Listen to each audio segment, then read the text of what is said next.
There's a sentence no football federation should ever have to say about a World Cup. This past Friday, Iran said it anyway. We are the most oppressed team in this tournament. That's not a fan venting online or a pundit chasing a headline.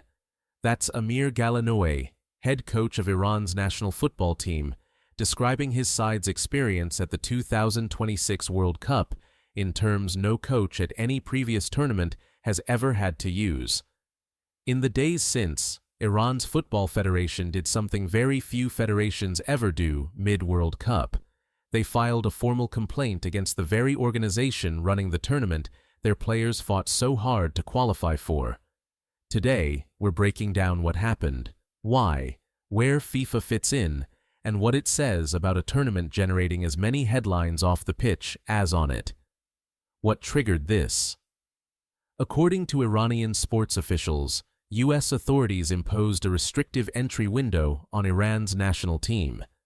The squad can only enter the country 24 hours before kickoff and must leave the same day the match ends. 24 hours. That's the entire window Iran's players get on American soil before competing at the biggest stage in their sport. Compare that to every other team here. Standard World Cup preparation usually means arriving 2 or 3 days early. Time to recover from travel, train on the local pitch, adjust to the time zone and climate. That's not a luxury, it's a basic competitive standard nearly every federation builds its travel plan around. Iran has none of that. A team based in another country entirely. Because of visa and travel restrictions between Iran and the US, the Iranian Federation based their entire World Cup camp not in America, but in Mexico. Think about that logistics problem. A team playing matches in Los Angeles and Seattle is living and training across an international border for the whole tournament. Every match requires the entire squad, coaching staff, medical team, and support personnel to cross from Mexico into the US, play, and often head straight back the same day. There's no equivalent anywhere else in this tournament. Every other qualified nation gets to base itself near its host cities and follow a normal training rhythm. Iran is operating under a completely different set of rules, not because of football, but because of the diplomatic relationship between their country and the host nation. The coach speaks out. This wasn't quietly absorbed. Per the Federation's statement, it directly affected their opening match. Iran drew 2-2 with New Zealand, and Galanoy was blunt about why. He said the disruption put Iran at a disadvantage, explaining that the coaching staff's original plan was to arrive 2 days before each fixture to reach optimal technical and physical condition, then return to base the day after. That plan wasn't possible under the current restrictions. A coach who's built his career around exactly that kind of timeline watched his team get denied it on the biggest stage his profession offers. The formal complaint. The Football Federation of Iran announced it would file a formal complaint with FIFA. Their statement was careful but pointed. The restrictions are inconsistent with the principle of providing equal conditions for participating teams and could affect their preparation for the rest of the tournament. That phrase, equal conditions, sits at the heart of what a World Cup is supposed to guarantee. Every qualified team is supposed to compete under comparable circumstances, not identical, since no two nations share the same resources or infrastructure, but comparable enough that results are decided by football, not outside logistics. Iran's argument is that a 24-hour entry window, forced cross-border logistics, and zero standard preparation schedule go well beyond normal variation. This isn't a complaint about a long flight or unfamiliar climate. It's an argument that the basic structural conditions of their participation were altered in a way that affects actual match outcomes, part of a bigger pattern. This connects to something bigger.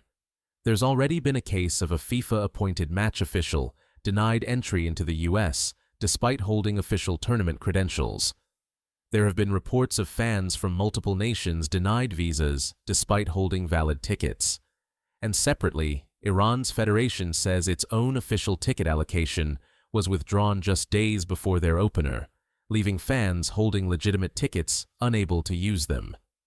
Put together, Iran's complaint isn't an isolated grievance. It's the most visible, institutionally significant expression yet of a pattern building since before kickoff. A pattern that keeps circling back to one question: who actually gets full access to this World Cup, and on what terms? Where FIFA fits in. Iran's complaint isn't directed at the US government. It's directed at FIFA, the organization that owns the tournament, sets its rules, awards hosting rights, and is supposed to guarantee fairness for every team that qualified. As of Friday, neither FIFA nor the US Department of Homeland Security had publicly responded. That silence puts FIFA exactly where it's already found itself more than once this tournament, caught between a host nation's sovereign immigration authority and its own competitive obligations to every qualified team. Why this is new territory? Previous World Cups have had travel headaches and political tension, nothing new. But a multi-country hosting format, where a team can be forced to base its entire camp in one nation while playing matches across the border in another, creates a scenario that simply didn't exist when World Cups were staged entirely within one host country. Setting the politics aside for a second, every football person knows how much preparation time matters at this level. The difference between arriving days early, trained and adjusted, versus arriving the day before and leaving that night can be the gap between peak performance and survival mode. Iran's coaching staff believed that gap was real and cost them points, and they said so publicly, on record. What we know and don't. To be fair, FIFA hasn't publicly confirmed or denied the specifics. The exact nature of the restrictions, a security designation, a broader visa policy, or something else, hasn't been fully detailed by either side. What's confirmed? The Federation's official statement, the coach's public comments, and the fact that Iran's camp is genuinely based in Mexico while their matches are played in the US. What happens next? Iran has 2 more group stage matches left, and the Federation hopes FIFA reviews the situation before the knockout stages. A few realistic paths exist. FIFA could intervene directly with US authorities for an adjusted arrangement, though that requires diplomatic coordination far outside football's usual jurisdiction. FIFA could acknowledge a real disadvantage exists, but rule it has no authority over a sovereign nation's immigration procedures, leaving Iran under the same conditions. Or, perhaps most likely, this could simply go unresolved, becoming one of several access controversies quietly defining this tournament's legacy. None of that is certain yet, and it's worth remembering FIFA's president previously responded to other access controversies at this tournament by telling people to chill and relax, a line that didn't calm much when applied to the match official denied entry. Whether that tone gets applied to a formal federation complaint remains to be seen. The bigger question: whatever FIFA decides, this story has stopped being just about logistics. It's now about what a World Cup actually guarantees the nations that earn their way into it. Every team that survives qualification, years of work, wins and painful losses, the moment a place in the finals is finally secured, does so believing the competition itself will be fair once they arrive. Iran is now arguing, formally and on record, that this basic guarantee wasn't honored, and they've put it in writing to the one organization whose job it is to answer. What this means for players and fans.